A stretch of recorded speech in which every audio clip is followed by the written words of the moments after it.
Old is கோல்டுன்னு சொல்லுவாங்க. அப்படிப்பட்ட ஒரு ஸ்பாட்டுக்கு தான் நாம் இப்போ போயிருக்கோம். இந்த இடத்துக்கு போனால் நிச்சயமாக நம்ம பழங்காலத்து பொருள் எல்லாம் நல்லா பார்க்கலாம்.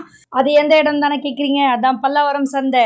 அங்கே போனால் நம்மளுடைய பழைய பொருள்லேருந்து பழங்காலத்து ஜென்ரேஷன்லேருந்து எல்லாமே பார்க்கலாம்.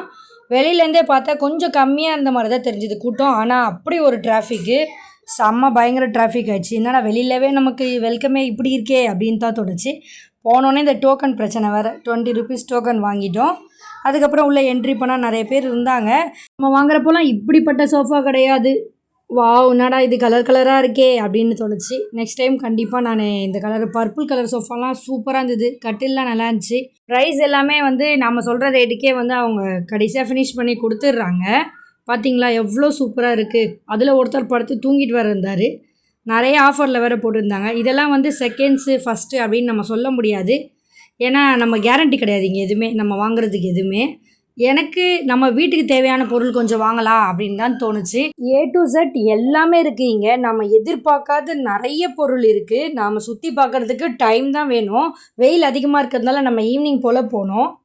எது எடுத்தாலும் 15 ருபீஸ். இதில் வீட்டுக்கு தேவையான கொஞ்சம் பொருளை நம்ம பர்ச்சேஸ் பண்ணி வாங்கிட்டோம். 15 ருபீஸுக்கு வருது தான். பெனாயில் வாங்க போனோம். நம்ம பெனாயில் வாங்கிட்டோம். 2 ஃப்ளேவரில் வாங்கியிருந்தோம். ஸ்மெல் ஆல்சோ நல்லா இருந்தது. 20 ருபீஸ் தான் இதோட ப்ரைஸு. மீன் கூட விற்றுருந்தாங்க. கண்டிப்பாக மீன் வாங்கணும்னு நினச்சிங்கன்னா இங்கே போய் வாங்குங்க. ஒரு மீன் 10 ருபீஸ் தான் சொல்லிட்டு இருந்தாங்க. நிறைய கூட்டம் மீன் கடையில் மட்டும்தான். நல்ல அஃபோர்டபுள் ப்ரைஸ் தான். இந்த ஒட்டரை குச்சி என் வீட்டில் இல்லை, புதுசாக இருக்கே மாடலு அப்படின்னு சொல்லிட்டு வாங்கினேன். எவ்வளோ ஹைட்டாக போகுதுங்க, எப்பா செம்ம ஹைட்டு. பில்டிங்காக ஒட்டரை அடிக்கலாம் போல் இருக்குது. இதை வாங்கியே தருவேன் அப்படின்னு சொல்லிட்டு வாங்கிட்டேன். ஃபேனு துடைக்கிறது கூட இதை யூஸ் பண்ணிக்கலாம், பெண்ட் பண்ணி. குவாலிட்டி வைஸ் நல்லா இருந்தது. 120 ருபீஸ்க்கு ஒர்த்துன்னு தான் சொல்லணும். பேர்ட்ஸ் வாங்குறவங்க இங்கே ட்ரை பண்ணலாம். இந்த இயரிங்ஸ்லாம் கூட 3 இயரிங்ஸ் 100 ருபீஸ் சொல்லியிருந்தாங்க. அதுக்கப்புறம் இந்த தொடப்பம் பார்த்தேன். இதுவும் நம்ம வீட்டுக்கு தேவை தானே அப்படின்னு சொல்லிட்டு 2 தொடப்பமே 100 ருபீஸ் கொடுத்துருந்தாங்க. ஒர்த்துன்னு தான் நான் சொல்லுவேன். வீட்டுக்கு யூஸ் பண்ணி பார்த்தேன், நல்லா இருந்துச்சு. ஆனால் எனக்கு ஒன்று போதும் அப்படின்னு சொல்லிட்டு ஒன்று எடுத்துக்கிட்டேன். மாப்பும் ஒன்று வாங்கிட்டேன். அதுக்கப்புறம் 100 ருபீஸ்க்கு மாப்பும் ஒர்த்து தான்.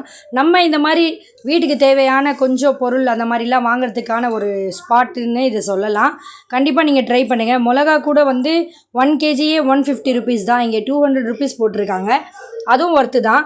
இந்த காய்கறி அதெல்லாம் கூட வெஜிடபிள்ஸ் எல்லாமே இங்கே கம்மி ப்ரைஸில் கொடுத்துட்டு தான் இருக்கும். ஃப்ரைடே 1 டே தான் இது இருக்கும். பல்லாவரம் சந்தை. யாரெல்லாம் போயிருக்கீங்களோ லைக் பண்ணிவிடுங்க. யாரெல்லாம் போலையோ கண்டிப்பாக விசிட் பண்ணி பாருங்கள். இங்கே இருக்கிற செடிங்களை பார்த்தா பெரிய கார்டனே வைக்கலாம். அந்த மாதிரி நிறைய ஃப்ளேவர்ஸில் கூட வச்சுருந்தாங்க. கண்டிப்பாக விசிட் பண்ணி பாருங்கள். வீடியோ ஃபுல்லாக பார்த்ததுக்கு தேங்க்யூ. நெக்ஸ்ட் வீடியோவில் பார்க்கலாம். தேங்க்ஸ் ஃபார் வாட்சிங். பாய்.